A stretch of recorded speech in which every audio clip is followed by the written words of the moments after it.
Hello mga boss, problema nyo rin ba to? Kapag gusto nyong iwan yung helmet nyo sa inyong Aerox V2 or V1, hindi pwede kasi nasa bandang sulok yung helmet hook kagaya nito.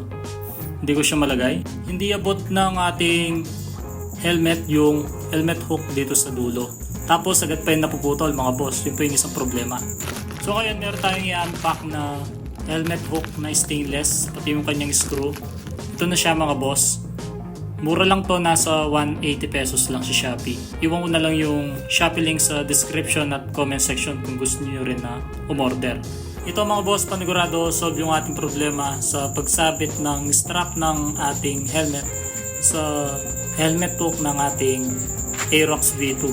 So gagamit tayo ng screwdriver mga boss at Allen wrench mamaya para sa ating bagong helmet hook na ilalagay dito sa tabi ng ating Y-Connect. So ipasok lang natin na ganyan yung screw dito sa ating stainless na helmet hook. Tapos gagamit tayo ng Allen tool. Yan yung ating gagamitin na size.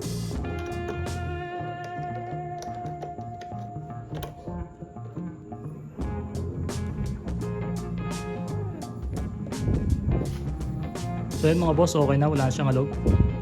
Kinaganda pa nito mga boss, di siya sumasayad sa fairings ng ating Aerox. Napakadupit.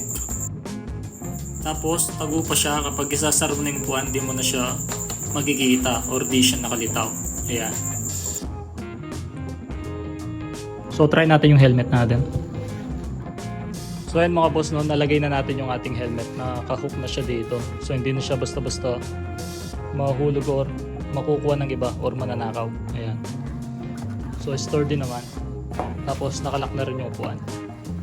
So ayan, yan kasi yung problema namin ni Mrs. kapag pupunta kami sa ibang lugar. Gusto namin iwanan yung aming helmet. Hindi namin maiwan, dinadala pa namin sa loob ng mall, ganyan. Sa mga restaurant, mga ganun. So ito, yung helmet hook na nabili natin is legit naman. Ayan. So papakita ko sa inyo paano ko siya nilagay itong ating helmet. Kung paano siya i-hook dun sa helmet hook. So itong strap niya mga boss, no, itong kalahati, yun yung i-hook mo. Papasok mo lang na ganyan. Ayan.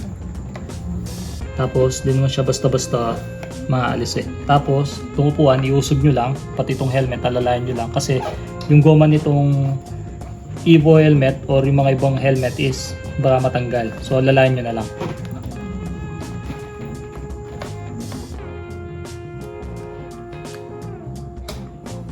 So ayan mga boss, no, ganun siya kadaling install at ilagay yung ating helmet. Di na tayo mahirapan or di na natin kailangan na dalhin pa sa loob ng mall or sa restaurant or kung saan man kayo pupunta na maglalakad muna kayo ng inyong OBR. So pwede nyo nang iwanan yung helmet sa motor nyo mismo. Ayan. So hindi na siya basta-basta mananakaw.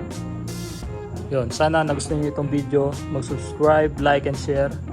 At mag-comment na rin kung may katanungan mga boss. So yung Shopee link is nasa description at comment section kung gusto nyo mag-order. Yun lang mga boss. Bye!